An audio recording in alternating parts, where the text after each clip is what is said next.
Hello, everyone. Welcome back. Here we are for the next part with my interview with Lori-Ann Muenzer.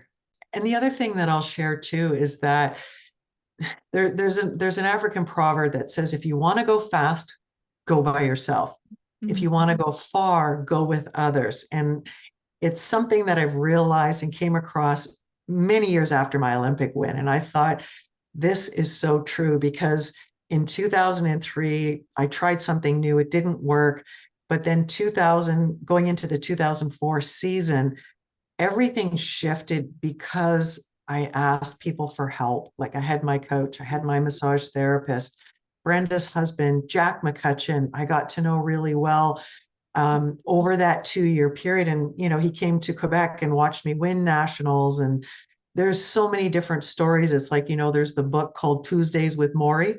Well, for me, it was Mondays with Jack, because he would put on the barbecue 2 steaks for Lori-Ann and 1 for Jack, and we'd have baked potatoes, a salad, and then we'd do something normal. We'd go out and see a movie. And that was one of the grounding things that really helped me. But to be honest, Debra, it's the people around us that make all the difference, because yeah, sure, I'm riding the bike, but there are also so many people around me that have had a little part or a big part of my journey. And yes, it's just me that you see on the podium, but there are so many more people. And I think one of the beautiful things is, if you look at the front cover of me in my cycling skin suit, I think there's 4 or 5 maple leafs on my right shoulder. There's 5 on my left. And we do this crazy thing as a track cyclist. We're riding forward, but we're looking over our shoulder. And even though I was the only Canadian in track cycling, male or female, I was the only Canadian, I was never alone, because every time I looked over my shoulder, I had the flags. And that for me represented, I'm carrying all of Canada, and I'm taking everybody with me on this incredible journey where everybody said, or most people said, it's impossible. You'll never do this. Yeah. So what has that taught you about, when things, because I'm sure now that, we're 20 years later, that you've still faced some things that probably felt impossible, pardon me, that how did you approach them with this champion mindset to know that things can be possible? Oh, I think anything is possible. It all depends on what you want to do. And I think the hardest thing for a lot of people is to make a decision of what is it that they want to do. For me, figuring out, what do I do for an encore after winning an Olympic gold medal? I did a lot of speaking, I did a lot of events, all kinds of different things. And then it's like, okay, a couple of years later, after that, it starts to get a little quieter. Then it's like, what do you want to do? And it's like, to be honest, I still don't know what I want to be when I grow up, other than I want to have fun. I want to motivate, inspire people. I also want to teach the fundamentals, the principles, the framework that I use that took me 18 years, but I know, and I teach a framework that won't take you as long. It could take you 6 months, a year, or 2 years instead of the 18, because there's a certain process, there's a system, and I call it the framework. I call it a liberating framework.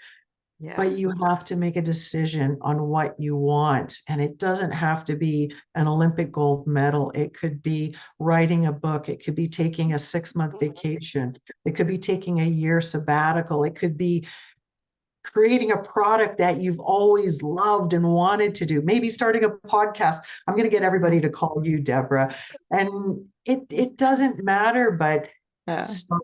That's the thing. Start with whatever it is, and you'll start to find the people that can help you. And there's going to come a time, though, Debra, one of the differences is when I started investing in me and growing me, getting to know who I was, that's when the biggest shift started to happen. And it's magical to watch everybody when they go, okay, now I get it. I know what you're talking about. I understand. And then I'm going to go and just stay on my path. I refer to those as serendipity or synchronicities. There's these moments that you're like, how did that happen? Or, not sure how I got here, but, seeing the adventure. Can you share with us maybe like one or two synchronicities that showed up? Like I know the check is one, but Oh, what other ones have come up for you now during the past 20 years? oh my goodness. Um, Falling into the work that I do now, teaching how do you win an Olympic gold medal, but Yeah. in any other area of your life, I kept seeing one of my mentors is Bob Proctor. I'm also mentored by his son and wife, Corey and Brian Proctor. And I don't know what it was, but in 2019, I kept seeing Bob and he kept showing up. And I don't know what algorithm I touched or clicked on, but he kept showing up. And I'm just going, like, come on, come on. I'd seen him when he was here. My gosh, I think it was 2010 with Tony Robbins and friends. I mean, that was such a great event. And I'm thinking, who's this old guy on stage? Anyways, it was Bob. And I thought, okay, you know what? He keeps showing up. I'm going to click on the button. And I did. I watched a 45-minute video, and everything Bob said was my Olympic journey. You have to have a vision. Then you have to make a decision, which is the goal. Then you need to figure out what is the plan. You need to talk to people. What do you do when fear jumps in, right? What do you do? And it was all of those things.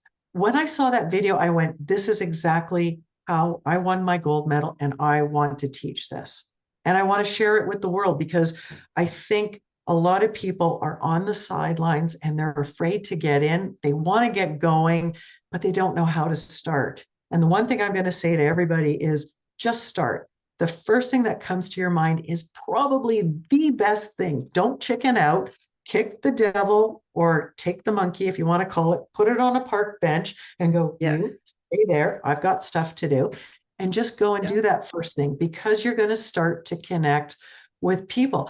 I've connected with so many incredible people that it's just they tell two friends and two friends tell two friends and so on, right?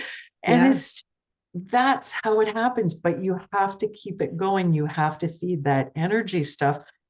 And it's not like there's just one thing, Deborah. There's so many things of I call them magical moments, but it's when I'm connecting with people. And that's where it starts. Yeah. Starts with the conversations, like like you said, and I already thought of two more people to connect you with. It's just like, okay, we're on a roll.